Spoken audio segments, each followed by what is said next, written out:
Friday marks 5 years since Michael Brown's death. The 18-year-old was fatally shot by Officer Darren Wilson in Ferguson, Missouri in 2014. Brown was unarmed.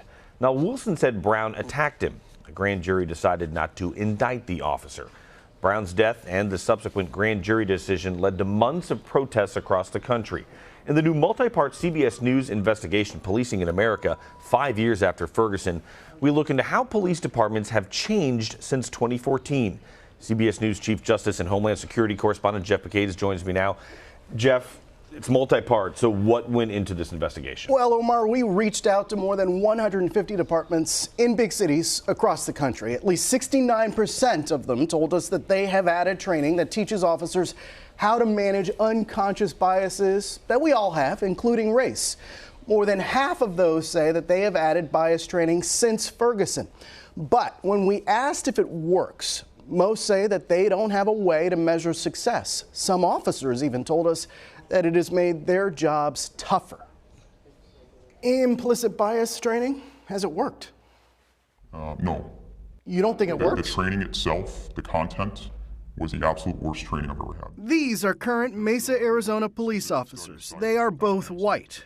We agreed to hide their faces and alter their voices so that they can speak freely. And you have to make a decision like that. This is their department's implicit bias training. So there's research that has documented implicit biases, and they've linked it to ethnicity and race as one. They are taught how to recognize and minimize negative impacts that hidden biases can have on their jobs. People are inclined to stereotype black individuals as more aggressive. Reinforcing the minority of society that has that blanket opinion about Caucasian males. One of the first videos introduced in that training was reaffirming that you're born a victim if you're a minority. All right, so what do you think the agenda is? Reinforcing that the police are racist, but specifically the white male police are racist. To our knowledge, these veteran officers have not been involved in the kinds of high-profile incidents that have divided the community and led to what they see as an overcorrection in new training.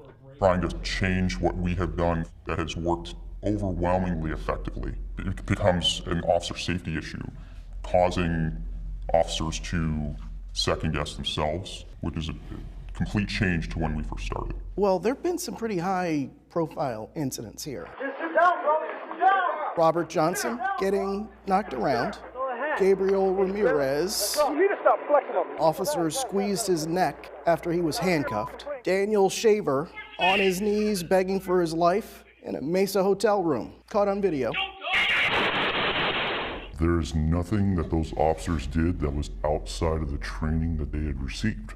That Robert Johnson video. Is that what you're taught to do? We're taught to handle the situation. Was that handling the situation or was that excessive force? That was handling the situation. The officers involved in the Ramirez and Johnson cases were not charged with crimes. Officer Philip Brailsford was fired and charged with murdering Daniel Shaver, but was acquitted after a 6-week trial. Put your hands on the car, I'm gonna shoot you in your head, you understand me? Similar incidents across the country have prompted calls for police to change their approach. A CBS News survey of departments in America's largest cities reveals part of that response.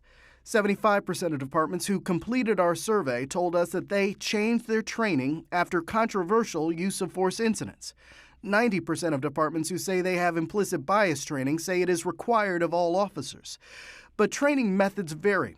For example, Honolulu, Hawaii told us that they have 1 half-hour session a year. Raleigh, North Carolina told us that they do at least 8 hours per year. I want our community to feel safe. Despite what we heard from those Mesa officers, Chief Ramon Batista told us earlier this year that the new training is working. I think evidenced by the fact that in the last 9 months, we've reduced use of force-related events by over 30%, points to the fact that we're making progress. But there is no universal measure of success. Other city departments we surveyed, like New York, say reducing physical altercations between officers and the community doesn't necessarily mean implicit bias training is working. They judged a book by its cover. Departments in Hawaii, Oregon, Georgia, and Nebraska told us that they track bias complaints against officers to determine success. But about 59% of departments who responded to our follow-up questions say that they don't have a way to know if implicit bias training is working at all. These officers say some of the new training is just for show. They start the video with saying, "We are not telling you to do this. We are here to present it." At the beginning of the session, they say, don't do this, but you got to watch it. Correct. It kills morale because to pay for this training, we had to give up something else, right? So instead of doing more firearms training, okay, now we've taken funds from there. So for the officers on the morale, to look at it like, you don't care about me and you don't care about the citizens. You care about putting on this little show. Now, Jeff, did the Mesa Police Department respond to those officers' claims that this training is just a little show? Yeah, they deny that that is the case. They say that's not happening at all. However, this is what the officers told us. And it is so rare, Omar, to hear rank and file officers be that candid on camera. Well, because they don't want to break the code, but there's some anonymity, but that's what rank and file and of course the bosses are saying two separate things. Well, and that's what we wanted to really hear was what are the officers who are on the streets every day, what are they really saying about these new policies since Ferguson? We heard the officers there in that piece take a really hard line against implicit bias training. However, they did talk about de-escalation training, which is another thing that has been reinforced, another tactic that has been reinforced since Ferguson. And they were more complimentary of de-escalation training because they think that is perhaps one of the most important tactics that they can use in any use of force situation. To use their verbal judo, that's what they call it. Talk things down. And that's what some of the experts, many of the experts, encourage these officers to do to prevent these use of force incidents from happening. Now, officers are people, and sometimes people do stupid things. Police officers across the country, a lot of them come under fire for racist posts on social media. Many were exposed by the Plain View Project. You spoke with officers about those findings. What did you learn? Well, we talked to officers who believe that that is just essentially the tip of the iceberg. That, we talked to an officer in St. Louis City who told us that she believes that white supremacists are on the police force and that what you're seeing in the Plain View Project is really just the tip of the iceberg. And that was surprising, too. I mean, it's jarring to hear you say this, especially since they're not just policing white communities. Yeah, and I was telling other colleagues this. If you look at some of these videos in the interviews, you could see my eyes widen because, frankly, I was surprised that they told us what they told us. And, it gave us an opportunity to really drill down on how they really feel about some of the colleagues that they work with, but also some of the tactics that have been implemented since Ferguson. That's what this is all about. And that's why we surveyed all of these departments. We put the resources into it. We took a year. We've been crisscrossing the country. We have one of our colleagues here, Ileana Mintz, who's been, digging in these numbers. I don't know how she does it, but she does it well. And so we've taken a lot of time to put a lot of thought into this, and I think you're seeing the results of that. And this is just half of it. Coming up tomorrow, you'll be taking a look at a new federal use of force database.